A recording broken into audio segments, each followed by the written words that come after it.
All right. Hello, everyone, and welcome to our second session in JURIST's 30th anniversary webinar series that we are um, hosting this year as we celebrate 30 years of JURIST reporting on the rule of law in crisis. Of course, we are joined today by Justice Richard Goldstone, but I am going to turn the introductions over to David Crane. David is a member of JURIST's Board of Directors and was the founding chief prosecutor of the International War Crimes Tribunal in West Africa called the Special Court for Sierra Leone. And he will make the introduction today. Well, thank you, Jackie, and welcome everybody. And this is an important event in the 30th anniversary of Jurist, which has been an excellent platform by which academics, practitioners, and more importantly, students have the ability to learn the craft of journalism, but also particularly related to the law and allowing for a voice for those of us who want to talk about the importance of the rule of law. This is an easy introduction. I am talking about someone who I met back in 1995 at the University of Virginia. He was still the prosecutor of the International Criminal Tribunal for the former Yugoslavia and Rwanda at the time. He may or may not remember that introduction, and I got to know and started working more closely with Richard when I was the chief prosecutor in West Africa. You know, we have one of the founders of modern international criminal law before us today. Obviously, a friend and a colleague, but he has been a jurist, a lawyer for decades. He was a judge in South Africa for 23 years, and the last 9 of those were on their constitutional court as a justice. Of course, he was the founding chief prosecutor of both the tribunals in Yugoslavia and Rwanda, the first time since Nuremberg that mankind decided to use the rule of law in seeking justice for the victims of atrocity. And one of the fun things that he did after he left that important post was that he taught around the world. And I would catch up with him from time to time as he was passing through or teaching in a university or a college close to where I was. And we always tried to get together for lunch or dinner. But he's also done very important things, such as he was in the independent expert review related to dealing with the challenges that the International Criminal Court had, and the Assembly of State Parties had asked him to review about the procedures and the initiatives related to the International Criminal Court. And of course, he is the first chair of the International Anti-Corruption Court Treaty Drafting Committee, of which he's going to talk to us about today. I've been working very closely with Richard. He and I are members of a high-level working group that began our work back in June of 2022 in creating what is now the Special Tribunal for the Crime of Aggression against Ukraine. And we continue our work in that area too. That particular treaty and statute was signed on 25 June of this past year. So with that being said, and he has many numerous honors, awards, and recognitions of which I could spend the rest of the hour talking about that. But what I'd like to do is just, ladies and gentlemen, introduce my good friend and colleague, Justice Richard Goldstone. Well, thank you very much indeed, David, for your warm and generous introduction. It's wonderful to have a long-standing close friend like you introduce me to this program. And before I start, I extend my warm congratulations to the jurist on reaching its 30th anniversary. I must confess I've been a regular reader of the jurist for a number of years, and it really has a great deal to commend it. As long ago as 2013, the then United Nations High Commissioner for Human Rights and a former president of the Rwanda Tribunal, Navi Pillay, also from South Africa, said as High Commissioner, she said, "Corruption kills. The money stolen through corruption every year is enough to feed the world's hungry 80 times over. Corruption denies them their right to food and in some cases their right to life." Since Navi said that 13 years ago, the amounts lost to corruption have risen sharply. The people of those states who are the victims of this corruption are deprived of the most basic of their human rights. So we must recognize that grand corruption or kleptocracy, that is corruption by heads of state and other senior state officials, is very much a human rights issue. But grand corruption also contributes to climate change and is a major impediment to ameliorating it. For example, kleptocrats profit greatly from illicit forestry trade, which is estimated to be worth in excess of $100 billion annually, and likely much more. The primary recipients of government climate-related development aid include countries that are perceived as being among the most corrupt in the world. Unless something significant is done to deter grand corruption, a large percentage of the billions of dollars in aid intended to diminish climate change will continue to be misappropriated by kleptocrats and their collaborators.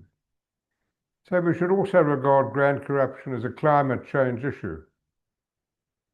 Thirdly, the legions of refugees who are overwhelming countries in the Americas and Europe have been fleeing failed states ruled by kleptocrats. These include Syria, Venezuela, and South Sudan. Any effort to alleviate the world's refugee crises must therefore address a fundamental cause of forced migration, grand corruption. So we see that it is also a refugee issue. The Pandora Papers, published in 2021 by the International Consortium of Investigative Journalists, the ICIJ, provide additional compelling evidence that corrupt leaders throughout the world, aided and abetted by domestic and international accomplices, enrich themselves at the expense of the health and welfare of their often desperate citizens. They secretly use the international banking system to move their substantial ill-gotten gains to foreign countries. The Pandora Papers expose the secret finances and lavish lifestyles of more than 330 politicians, including 35 then current and former heads of state. I hasten to add that many of them did not relate to ill-gotten funds. The Pandora Papers followed the ICIJ's Panama and Paradise Papers, which provided similar evidence of grand corruption. So the global amounts lost annually to corruption for some years has been astronomical. Greed appears to have no limits. At a meeting held on the International Anti-Corruption Court last year in Nairobi, the Chief Justice of Kenya, Martha Koome, described corruption as one of Africa's greatest threats. She cited the billions lost annually to grand corruption and illicit financial flows, often orchestrated by senior officials who siphon funds into their offshore accounts, shielded by weak domestic enforcement. She warned that corruption crosses national borders, while national systems hampered by limited resources, jurisdictional barriers, and political interference struggle to contain it, conditions that she said continue to fuel impunity. What Chief Justice Koome of Kenya said about corruption in Africa is relevant, of course, to many other regions of the world. The point I would like to emphasize today is that, as the Chief Justice emphasized, illicit financial flows cross borders and is very much a transnational phenomenon. The problem needs to be tackled by a transnational mechanism, and at present there is not one. The theft of a country's assets by heads of state, heads of government, and other senior public officials meets with little, if any, opposition from law enforcement authorities. The kleptocrats and the oligarchs who support them are assured that the police, the prosecutors, and even the courts will turn a blind eye to their plunder. There are unfortunately too many illustrations of this. Russia comes to mind immediately, and other East European states, Bangladesh under its former government, and in Africa the billions stolen by former President of Angola, and in South Africa the consequences of state capture. There are too many others. At the end of 2024, Isabel dos Santos again hit the headlines. She is the daughter of the late longtime president of Angola, José Eduardo dos Santos. The United Kingdom government statement in 2024 said that dos Santos has, quote, systematically abused her position at state-run companies to embezzle at least £350 million, that's $442 million, depriving Angola of resources and funding for much-needed development. Then Foreign Secretary and now Deputy Prime Minister David Lammy announced sanctions on dos Santos as part of a crackdown on what he referred to as dirty money and kleptocracy. Previously, the High Court in London had frozen £580 million, $336 million, of Isabel dos Santos assets in the UK alone. According to the Luanda leaks, also issued by the International Consortium of International Journalists, dos Santos' assets frozen in Portugal amounted to more than $550 million. For obvious reasons, and as the dos Santos case illustrates, the assets plundered by senior state officials are never kept at home. The proceeds are laundered in many foreign jurisdictions, including the United Arab Emirates, the Netherlands, Singapore, Switzerland, the United States, the United Kingdom and its overseas territories, and there are unfortunately too many others. So we see the problem is pervasive and well publicized. The question, though, that we must ask is what steps have been taken in domestic law and international law to prevent these heinous crimes. The United Nations Convention Against Corruption, UNCAC as it's called, is the only legally binding universal international anti-corruption treaty. It was adopted by the General Assembly of the United Nations in 2003 and came into operation in 2005. No less than 187 member states of the UN have ratified the treaty and are mandated by it to prevent, criminalize, and combat corruption in their countries. It is thus almost universally ratified. The Convention contains provisions for international cooperation, technical assistance, and for asset recovery. Most of the member states of UNCAC have promulgated the anti-corruption laws that are made mandatory by the Convention. It is striking, though, that there is no international mechanism, and UNCAC doesn't contain one, to investigate and prosecute the corrupt leaders and those who facilitate their crimes. The banks, the lawyers, the real estate agents, and other financial providers. What is perhaps more surprising is that there is no international mechanism that can freeze, seize, and repatriate the huge illicit financial flows. The International Criminal Court does not have the jurisdiction to investigate or prosecute corrupt leaders. It also lacks the expertise necessary to do so. It does not have the investigators, prosecutors, or judges with experience in the field of grand corruption or corruption in general. The transnational aspects of grand corruption make it extremely difficult for individual governments to tackle the problem on their own. So it is in this context that the establishment of an international anti-corruption court becomes relevant and urgent. Some years ago, while holidaying on Martha's Vineyard, I was approached by Judge Mark Wolf, then a senior federal district judge in Boston, to gauge my interest in his idea of establishing an international anti-corruption court. I had then recently been investigating the corruption associated with the United Nations Iraq Oil for Food program. I was a member of a 3-person committee chaired by Paul Volcker and established by then Secretary General of the United Nations, Kofi Annan. The United Nations had lifted an embargo on oil sales by the government of Saddam Hussein on condition that the proceeds of those sales were paid into an escrow account controlled by the UN and which could only be used by Iraq for the purchase of humanitarian goods. Under the UN scheme, $54 billion worth of oil was sold. Our investigations found that more than 2,000 of the 4,400 companies that did business under the program, paid bribes to the Saddam Hussein government. They included companies such as Daimler-Benz, Siemens, and the largest engineering company in Scotland, Weir and Company. Individuals included a French cabinet minister and a leading Canadian diplomat.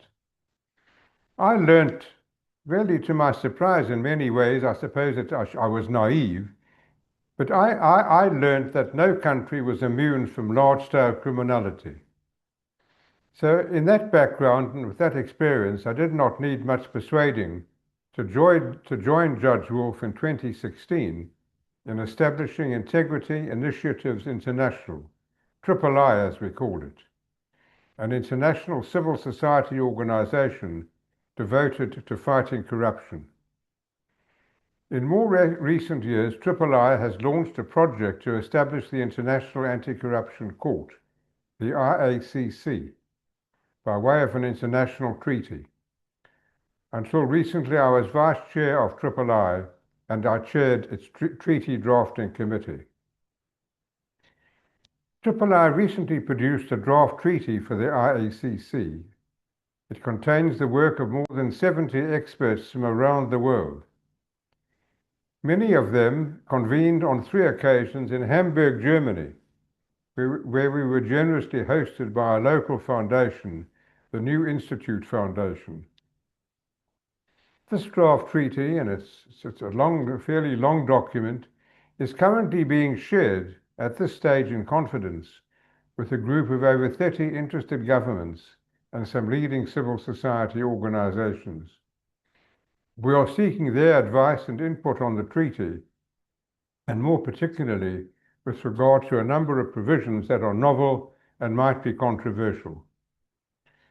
Those comments and suggestions will be used to update the draft treaty, which we will then disseminate widely and use for public consultations with governments and civil society organizations. Justice Susan Lamb is the penholder of the draft treaty for the IACC. She laboriously and efficiently consolidated and cohered the contributions of all our experts. Susan is an international lawyer and former judge of the Belize Supreme Court and a barrister and solicitor of the High Court of New Zealand. She is also a governmental and UN consultant on counter-terrorism and accountability for anti-corruption and atrocity crimes. She recently wrote a policy brief on the draft treaty for the IACC for the Torkel Opsai Academic e-Publisher, TOAEP, an academic publisher specializing in international law and policy. In describing, as I will now do, the elements of the draft treaty, I've drawn much on Justice Lamb's work. The treaty envisages an international court that will fill the vacuum in the mechanisms designed to prevent, disrupt, and dismantle international corruption, and in particular money laundering. It will do so by complementing domestic efforts to combat corruption. The jurisdiction, like that of the ICC, would only be exercised when domestic authorities fail to enforce the existing laws that they are already obligated to have as members of UNCAC. It would have jurisdiction over crimes of corruption committed by nationals of IACC member states and crimes committed in the territory of an IACC member state. In designing this new court, we sought to identify lessons from other international criminal courts, and we incorporated features of the Rome Statute for the International Criminal Court, those in particular that have achieved widespread acceptance and which have withstood the test of time. We have omitted those features of the ICC that have proved to be less effective. One example I would mention is that the IACC will have none of the pre-trial proceedings that have caused the ICC so much expense and caused a lot of delay. There will be no pre-trial chamber. Other features of the draft treaty are novel and specifically geared to the unique challenges of addressing grand corruption and the illicit financial flows that inevitably follow from that corruption. The draft treaty incorporates the offences that all UNCAC state parties are required to criminalise in their domestic legislation, such as bribery of a public official and the embezzlement of public funds. It includes others that member states are encouraged by UNCAC to criminalise, such as trading in influence, illicit enrichment, and private sector bribery. The aim is to identify a comprehensive and coherent list of offences that are widely accepted and which will endow the IACC with optimum capacity to address the major harms stemming from grand corruption. The draft treaty then contains also neither a gravity threshold nor a jurisdictional limitation upon those in high-level leadership positions. It recognizes that the seriousness of corruption can be difficult to gauge in dollar terms alone.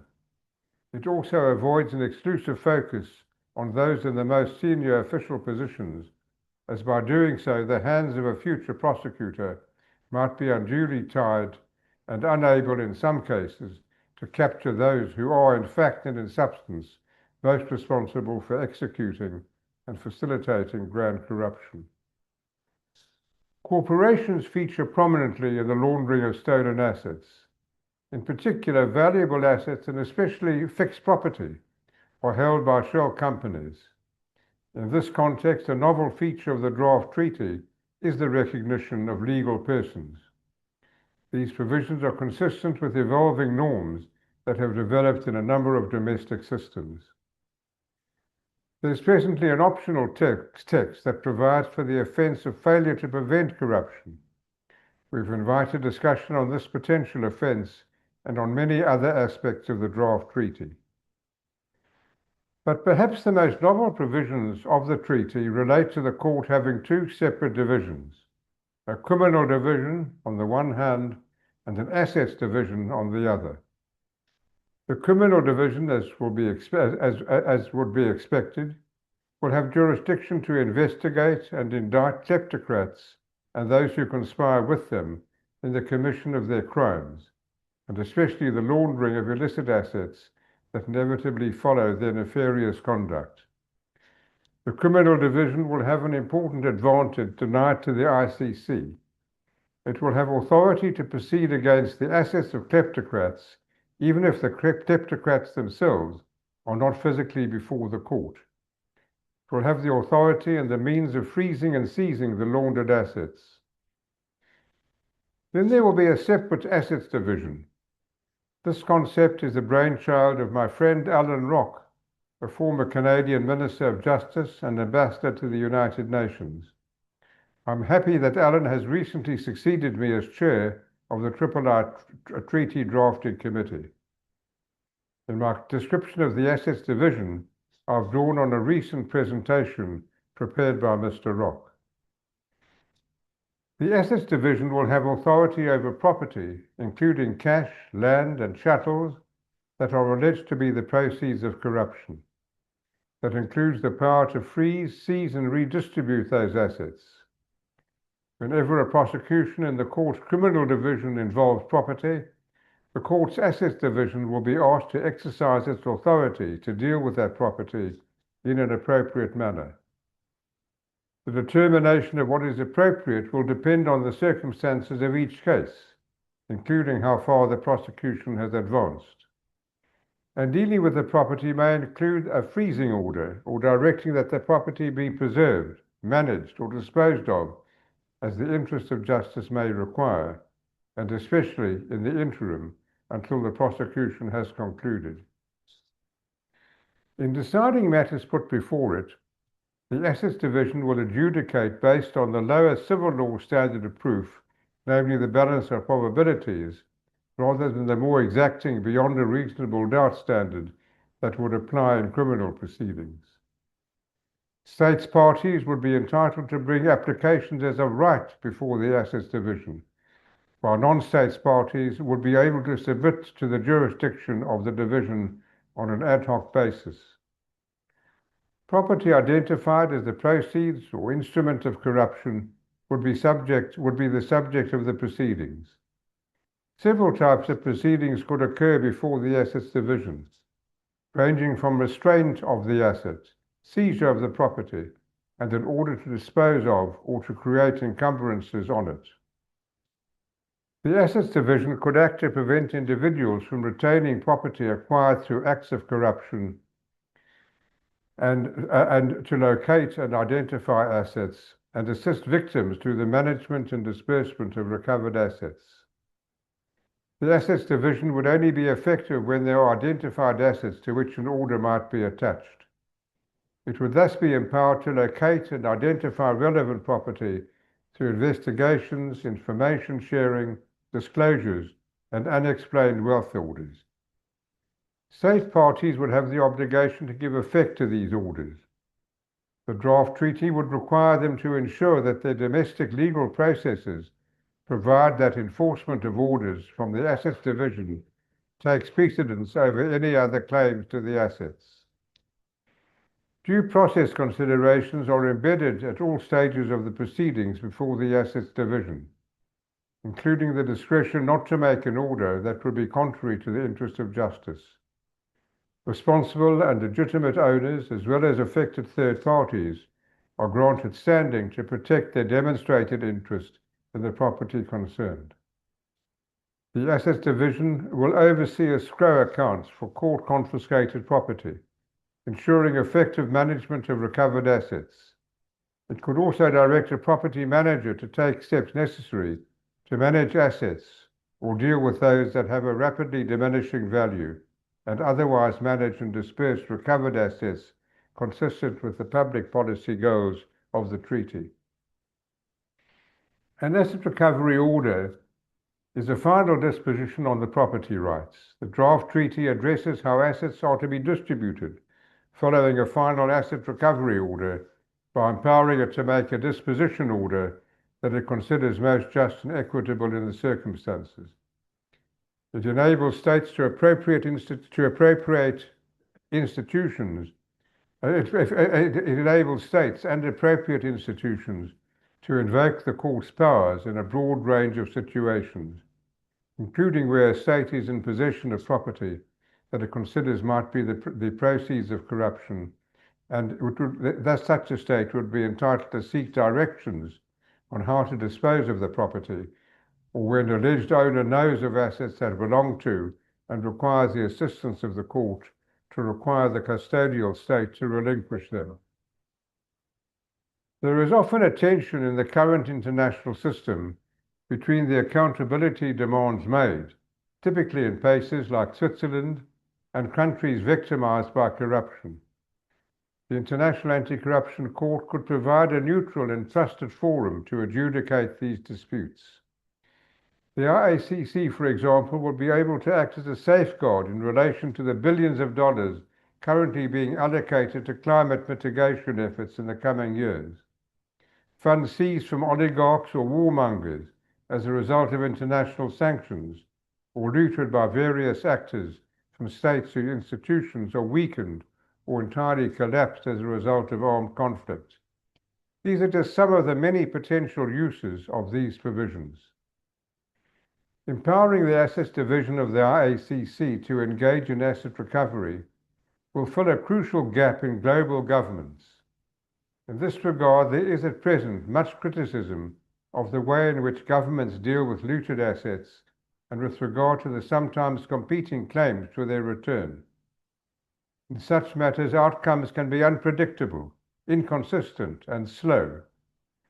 While UNCAC provides for the submission of asset recovery claims to the Permanent Court of Arbitration in The Hague, with an appeal to the International Court of Justice, such a process can be lengthy and expensive.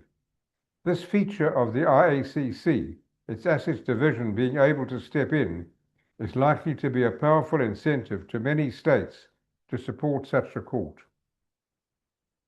The Assets Division will be able to act on the request of international organizations, non-governmental organizations, or the prosecutor of the Victims and Witness Unit of the ICC. The ability of the prosecutor and victims to petition the Assets Division, where assets have been or can be recovered, is a significant feature of the court. It would provide a fresh alternative to existing forms of victim participation, where international criminal tribunals, which have frequently proved administratively burdensome for courts and disappointing for victims. Where funds have been traced or can be identified by the Assets Division and subject to redistribution, the possibility that identified victims or groups may be able to obtain restitution for harm suffered will likely be most welcomed. I'll now turn to the problems that victim countries experience under the presently available sources of repatriation of laundered assets. My colleague, Dr. Charles Adeogun Phillips from Nigeria, is the Vice Chair of III. In a recent essay published by our African partner organization, Good Governance Africa, Charles describes the problems faced by his own country, Nigeria, in repatriating the proceeds of the sale in the United States of Galactica Star, a super yacht allegedly linked with the former Nigerian Minister of Petroleum Resources, Dezani Alison Madueke. The minister was accused of embezzling billions of dollars. A repatriation agreement was entered into with the United States, providing for at least $50 million of the returned funds to be channeled to rural electrification projects in Nigeria, but the remaining sum was to be channeled through Nigeria's contribution to the International Institute for Justice and the Rule of Law. These conditions, as I've said, were imposed by the US. While they ensure that the recovered assets were not misappropriated or relooted, the conditions highlight the tension between victim countries exercising their sovereignty in determining what to do with such recoveries and the need for some degree of oversight. While it can be argued that the conditions imposed on victim countries are intended to prevent relooting and therefore safeguard public interest, they run the risk of prolonging the asset repatriation process and in contributing to bureaucratic inefficiencies. I would add that, in my view, they also interfere with the very sovereignty of the victim countries. In this case, the money belongs to Nigeria. US authorities should not have insisted on conditions that were not considered by the Nigerian authorities to be in the best interest of their country. Dr. Adeogun Phillips points out that there are 5 main stakeholders in international asset recovery: perpetrators, victim countries, enabling countries, international organizations, and non-governmental organizations. Those entities play crucial roles in the world of illicit financial flows. There are frequently disputes between one or more of those stakeholders regarding the proceeds of laundered assets. Dr. Adeogun Phillips goes on to emphasize, and I quote, he said, despite international legal frameworks aimed at facilitating the recovery of stolen assets, the process remains slow, fragmented, and deeply politicized. The road to reform is riddled with diplomatic tensions, legal hurdles, and the power imbalances between African nations and enabling countries. It is those types of hurdles, disputes, and delays that the Assets Division of the IACC is intended to determine, if not avoid. In short, the Assets Division of the IACC will serve a purpose that is not otherwise being fulfilled by any organization, by any institution, and it will meet a need that is not otherwise being met. It will, once fully functioning, allow for direct access by aggrieved states to a simplified process that will, with independence and impartiality, fairly settle disputes about the return of assets so that they can be used for the benefit of the population that was unjustly and corruptly deprived of them. Inspired by the Rome Statute, the draft treaty provides that an official's position as a head of state cannot prevent their prosecution before the court. The relevance of head of state immunity is predicated upon the IACC's existence as an international court. The draft statute seeks to create a multinational instrument constituting a court of international character. In the drafter's view, also, the IACC would unambiguously have this quality by virtue of its modality of creation and its jurisdiction over offences that are universally proscribed. All crimes within its subject matter jurisdiction are criminalized in all of the vast majority of states, with their criminalization being either mandated or strongly encouraged by UNCAC. In short, the draft IAC treaty combines the collective experience of other international criminal tribunals and novel features addressing the unique challenges of combating grand corruption. At this time, the need to do so on the international level has become increasingly apparent and urgent. While efforts to improve the draft treaty continue, early feedback has been encouraging. It is hoped that the treaty will reflect a high level of consensus and technical proficiency and will facilitate both the treaty adoption and the court's ultimate success. Several countries are committed to working towards the creation of the IACC. They include the Netherlands, Canada, Nigeria, and Moldova. Recently, the anti-corruption policies of the United Kingdom and Norway include commitments to actively participate in dialogue about the IACC. In addition to Nigeria, there are senior officials in other African states that have indicated a keen interest in the court. They include Zambia, the Democratic Republic of the Congo, Gambia, Senegal, Cote d'Ivoire, and South Africa. Even if kleptocrats are protected at home, within the jurisdiction of a state party or a state willing to accept limited jurisdiction of the court, those assets will be vulnerable. It is crucial, therefore, that states where illicit assets are frequently laundered should ratify the proposed treaty. For this reason, support from the UK is important. It is notorious that valuable fixed property in London, worth many billions of pounds, have been purchased with illicit funds from many states and are held by shell companies. A number of other countries are in a similar position. Singapore and Switzerland come to mind. There are others. The vulnerability of illicit assets make the IACC considerably more potent than the International Criminal Court in respect of heads of state who hide behind head of state immunity. The point I would stress is that their illicit assets will not enjoy any immunity. It would also be an institution able to offer what could be crucial assistance, for example, to states that are willing to investigate and prosecute the corrupt, but do not have the human or financial resources to do so on their own. The IACC's expert investigators, prosecutors, and judges could be called upon for assistance by prosecuting authorities in such countries. It is primarily for this reason that Moldova has endorsed the establishment of the IACC. The IACC will work well with domestic anti-corruption initiatives and has the potential of recovering billions of dollars of illicit funds that are hidden in many jurisdictions around the world. Integrity Initiatives International is in the process of establishing subcommittees in major regions of the world, such as Africa and Latin America. The African subcommittee is the most advanced and has no less than 14 African countries' senior officials as members. The members also include directors of a number of national chapters of Transparency International.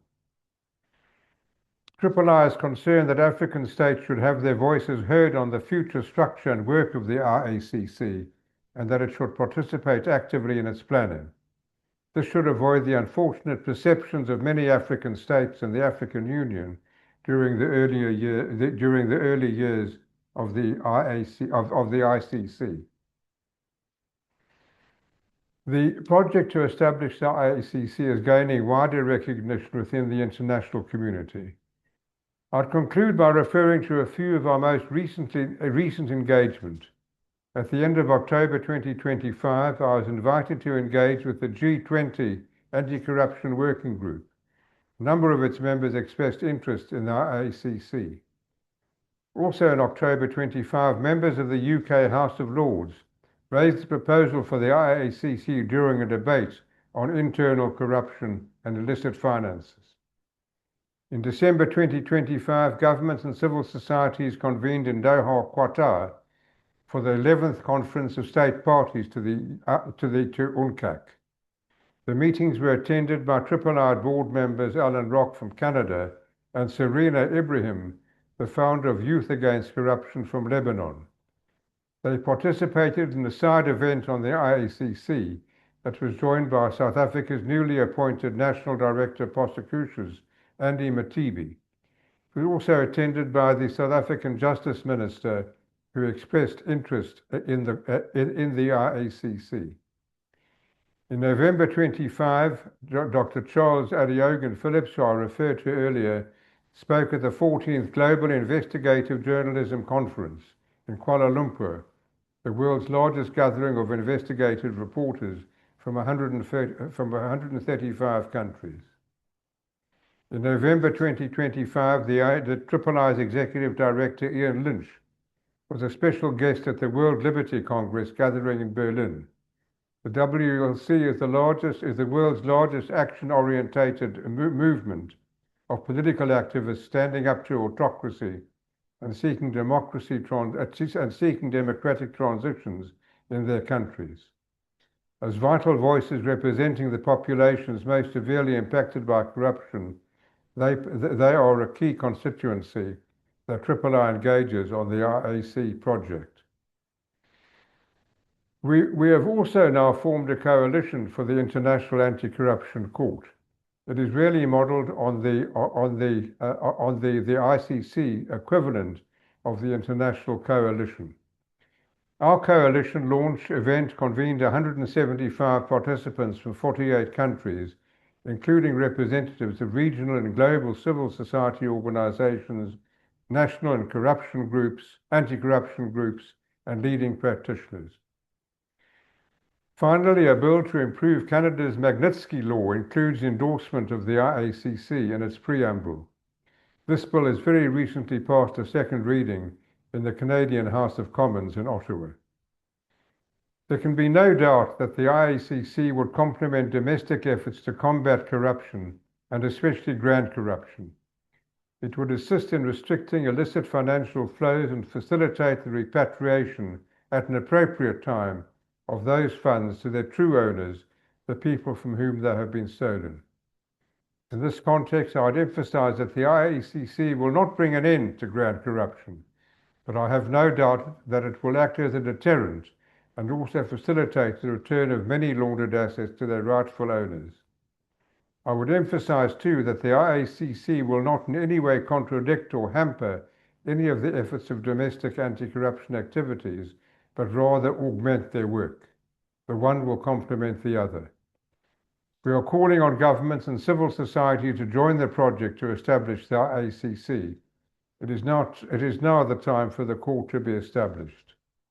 I thank you for your attention and look forward to questions and discussion on the International Anti-Corruption Court.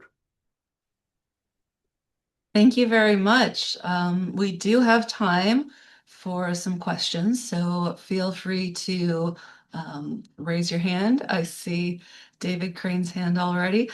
Feel free to raise your hand or enter questions into the chat. David, you are muted.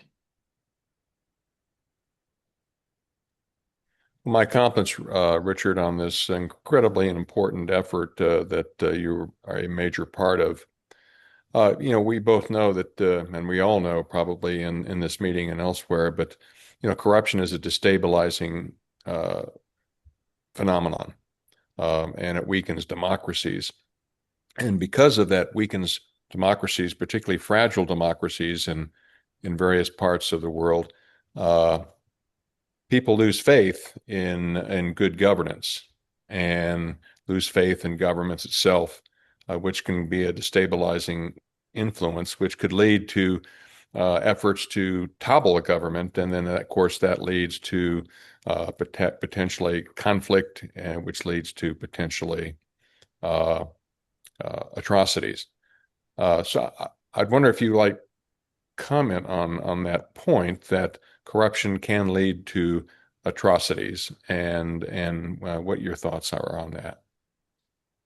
Well, I think David, you really hit on an important point. I've mentioned the other ills that flow from corruption, but starvation and depriving people of fundamental human rights leads to violence inevitably.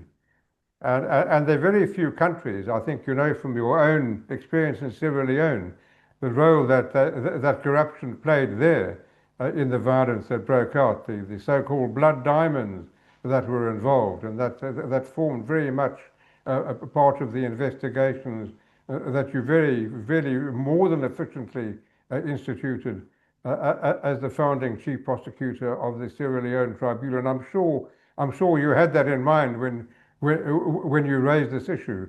But it was true of Sierra Leone, and it's true of many other countries that lead to violence. In respect of international crimes, I think many prosecutors have learned that if you follow the money, you will find the evidence. Thank you, Richard. I appreciate that perspective. Okay, let's go now to Pitta.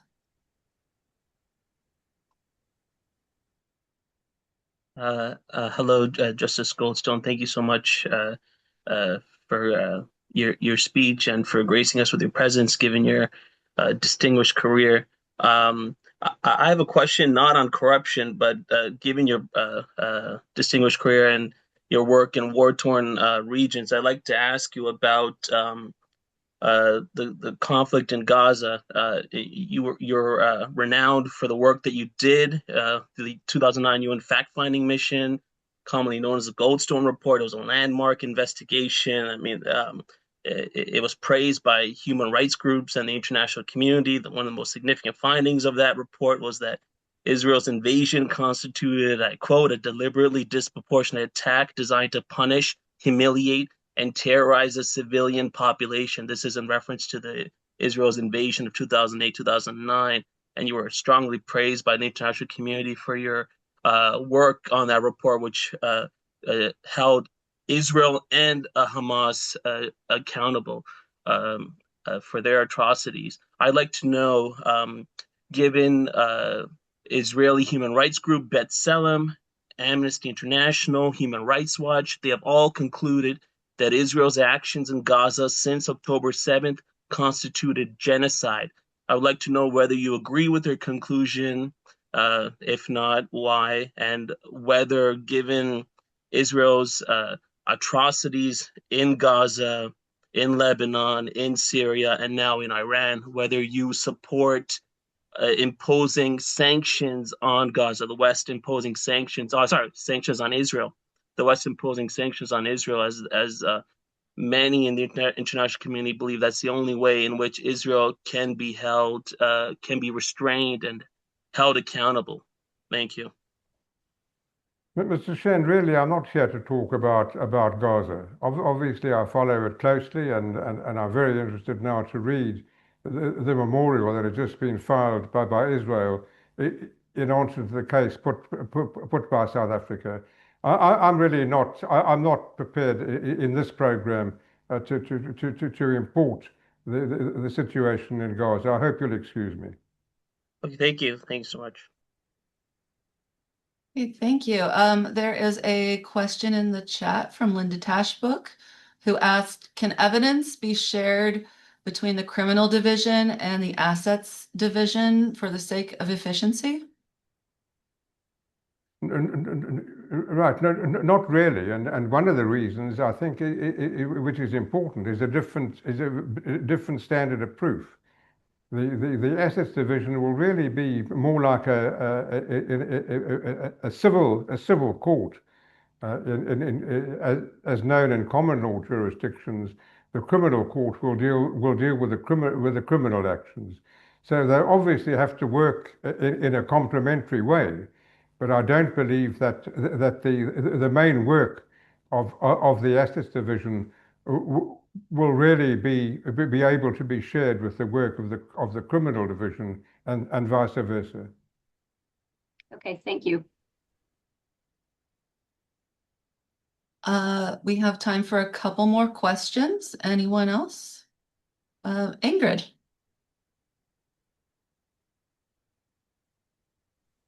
Sorry, getting situated. Yes, I was interested in, so you played instrumental roles in the ICTY and the ICTR, and you drew on, those were the first major tribunals since Nuremberg.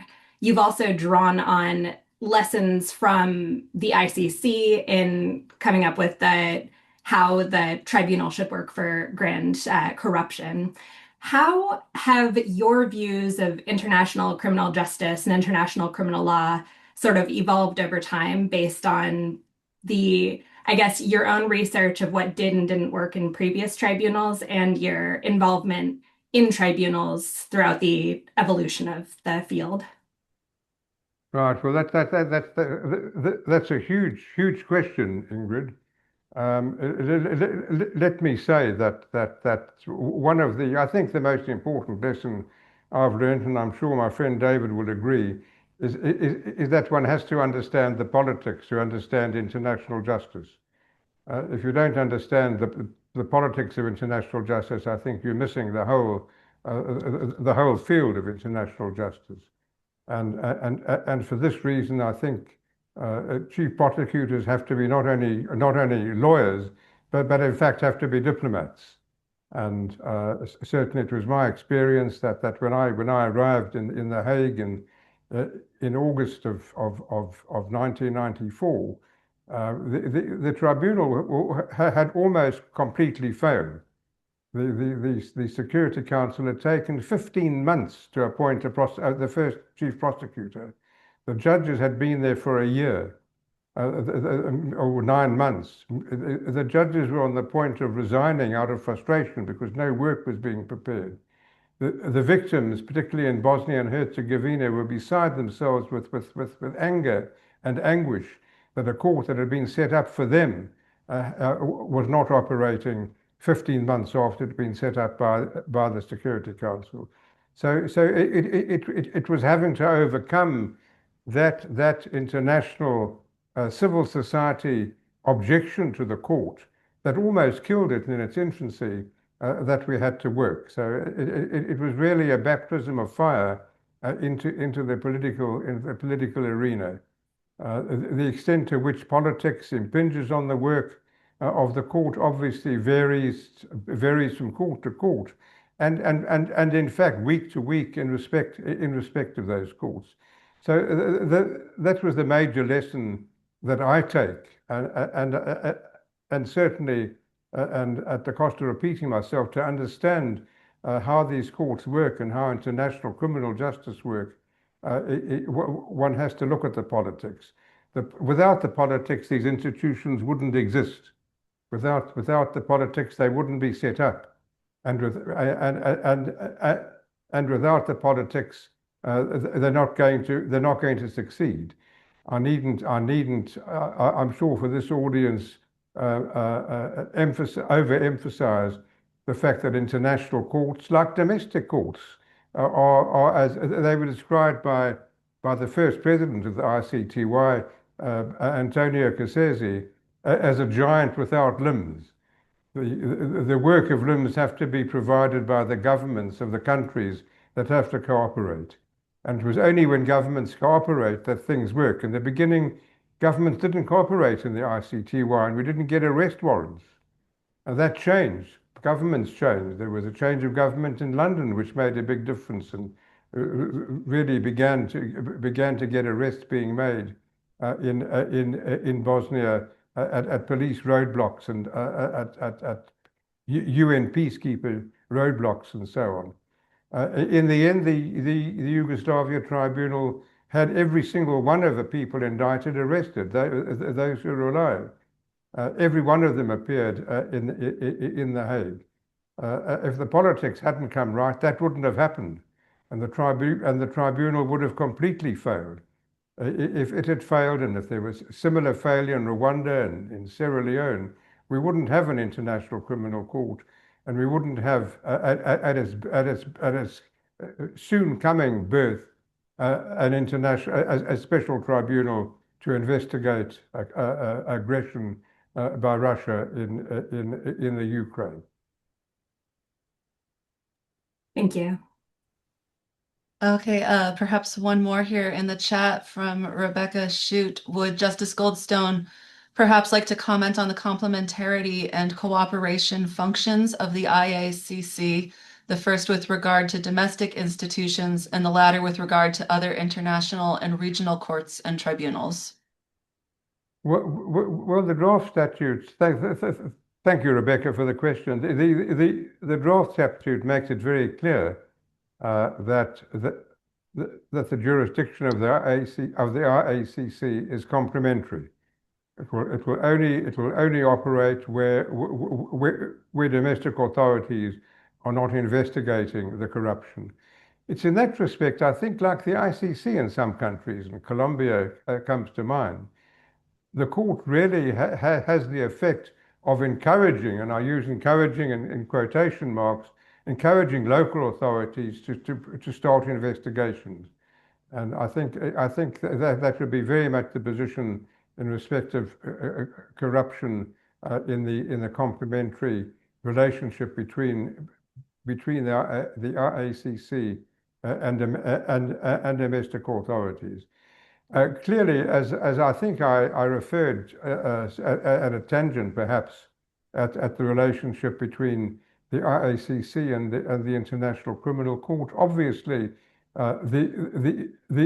these courts would have every opportunity of working in a complementary fashion and in cooperating with each other.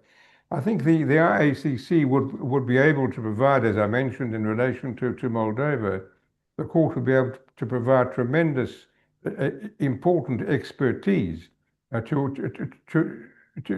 augment the efforts and the work of local authorities.